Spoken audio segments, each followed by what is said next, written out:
What's up, and welcome to another edition of Locked On NBA, the biggest stories with the local experts. I'm your host, Jackson Gatlin, also host of Locked On Rockets, right here on the Locked On Podcast Network. Today, we'll be joined by Cyrus Saatsaz from Locked On Warriors as the Warriors come away with a convincing Game 1 win behind 30 points from Jordan Poole in his playoff debut, plus the return of Steph Curry after being sidelined for a month. But first, a quick message from our friends over at BetOnline, because BetOnline.net is your number one source for all of your sports betting stats and info. Find all the latest sports developments, league reviews, and news, including this year's basketball playoffs and the start of Major League Baseball season. And speaking of the playoffs right now at BetOnline, the Warriors 4-1 odds to win this series against the Denver Nuggets, plus 175. Warriors 4-3 against the Nuggets is plus 385. Warriors sweeping the series is plus 400 right now over at BetOnline. BetOnline is your continued source for all of your sports wagering information, from live betting, playoffs, esports, and more. Head to the website today or use your mobile device to learn more about the trends in action available to you. BetOnline, it's where the game starts. Steph Curry played his first game in a month, and that wasn't even the biggest headline. Joining us now is Cyrus Saatsaz from Locked On Warriors. You can follow him on Twitter at DogSurfRoadshow. Cyrus, Steph played his first game, and that wasn't even our biggest headline, as Jordan Poole, the long-lost Splash Brother, dropped 30 points in his playoff debut on the way to a convincing 123-107 Warriors win here in Game 1 against the Denver Nuggets.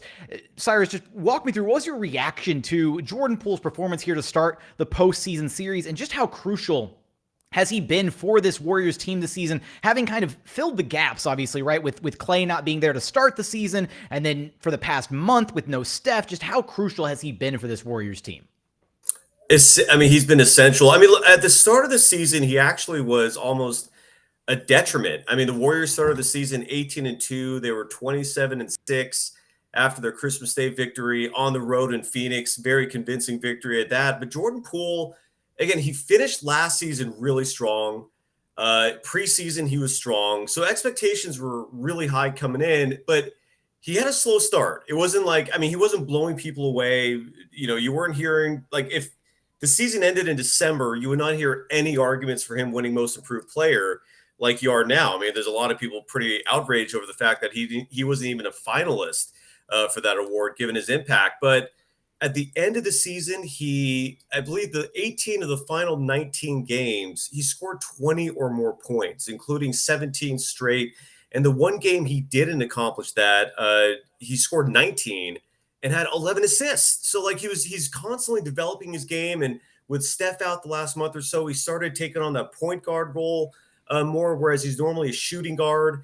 So if you watch this team closely, the only surprise about his Game 1 performance is his inexperience.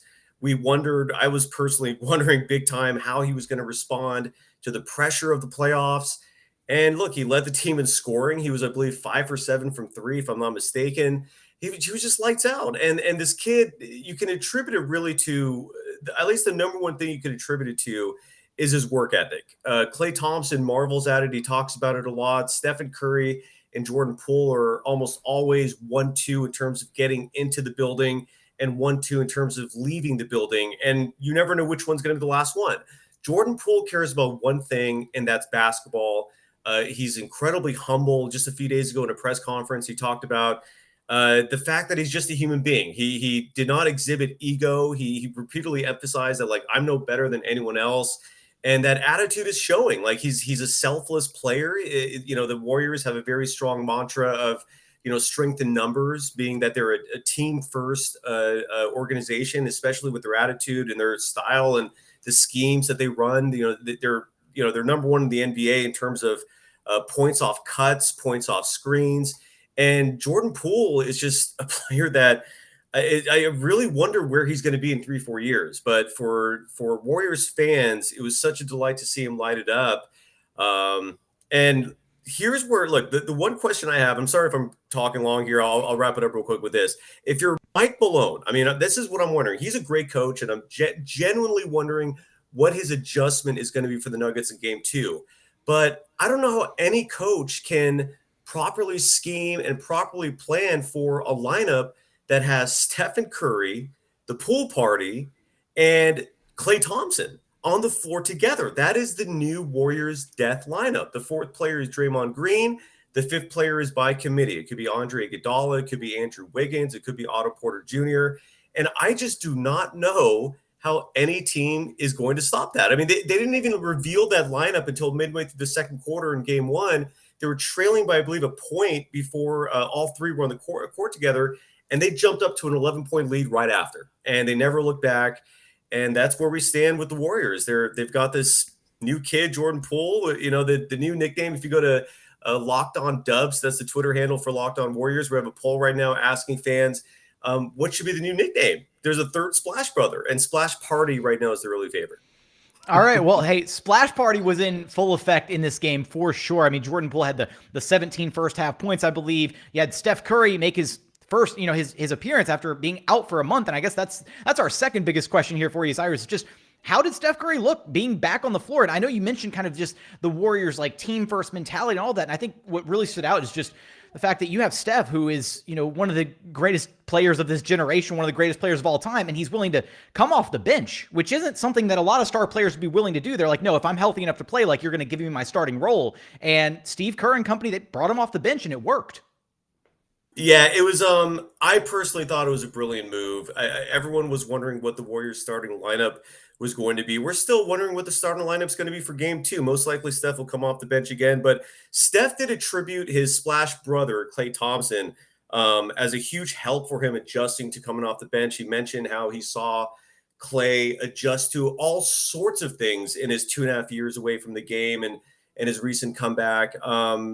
It's not going to be a permanent thing, obviously, but I personally, from my vantage point, I thought it was brilliant just in the sense that you're easing a player back who, granted, is the greatest shooter ever, one of the greatest to play his position, if not the game.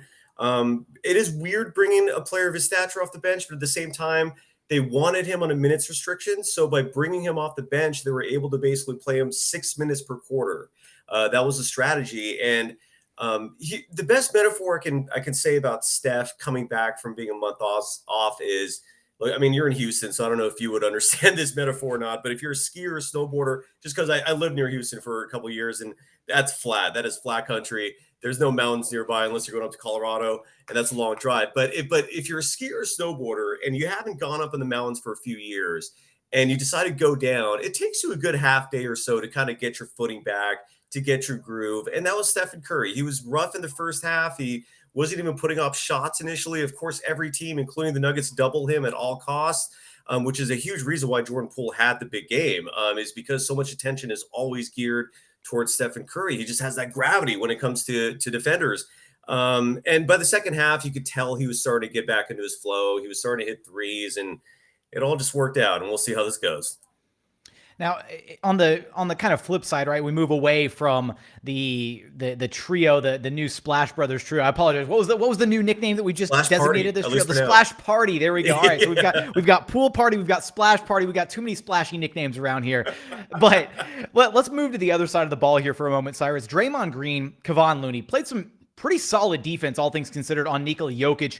Joker even kind of crediting them after the game, talking about how well they played him throughout. So just what did you think about the individual defense from those two guys and just in general, the game plan when it came to guarding and trying to slow down Jokic? Yeah, I mean, look, a lot of people, especially in the national media, were saying, a few people predicted the Nuggets to win the series. I heard a lot of people saying this is going to be a close series. I never saw that. And the simple reason is this Warriors team is small. All right. There's no doubt about that. This is probably the smallest team in the NBA. I haven't done the research in terms of average height, but it's safe to say when your tallest player is 6'9" and Kevon Looney, maybe Nemanja Bjelica, who's also credited by Jokic in that postgame presser, amazingly, his Serbian brother, I guess. But the Warriors have a small lineup, but the positive of that, the contradiction to that is when you're a player like Nikola Jokic, you have to play defense. Like that is an overlooked aspect of his game. That's a weakness on his part. And it's overlooked oftentimes because he's usually matched up on when he's playing defense on other big players, on centers. Well, the Warriors don't really have a center. So Jokic is out there having to defend Draymond Green, who, yes, is not the most notorious shooter on the planet, but he can hit threes, especially in big games. It's easy to forget he clinched the 2019 Western Conference Finals with a three-pointer in Portland. He hits them when it counts. And Kevon Looney is just a very smart player in terms of his post-up game, passing, screening. He didn't play a lot of minutes, though. I think the Warriors realized early on that they could be more successful with him on the bench just because they realized that the speed of their team is going to kill this Nuggets defense, and it did. Jokic cannot defend really anyone on the Warriors, and that's a huge problem for the Nuggets. And I don't see how they're going to overcome that because as good of an offensive player as Jokic is, I mean, look, top 10 in points, rebounds, assists, incredible. I mean, there's a reason why he's going to win the MVP award. But defensively, you're not hearing much people raving about him. And so Draymond Green, defensively, in my opinion, is the best defensive player in this generation. And it showed in game one. I think he can handle Jokic. But offensively, he's given Jokic headaches because Draymond, even though he's not a great shooter, is a fantastic facilitator. He's a fantastic ball handler. He'll attack the rim. That was the first time in 4 or 5 months that Draymond even dunked a ball. That's how I knew in game one yesterday, or on Saturday, I'm sorry, that he was back. Draymond, in my opinion, is back now. I have no doubts about his health anymore because he slammed that ball not once but twice. He hadn't done that since he came back from his back injury. And his defense was sound, and the Nuggets are in trouble because of that. Can the Warriors keep exposing former and possible back-to-back MVP Nikola Jokic? Is this going to be an easy series for the Dubs to come away with in the first round? You're going to have us covered for all of that and more over at Locked On Warriors. Cyrus, I appreciate you stopping by Locked On NBA with me. Always, Jackson. Anytime you want me, man, I am available for you. Thanks.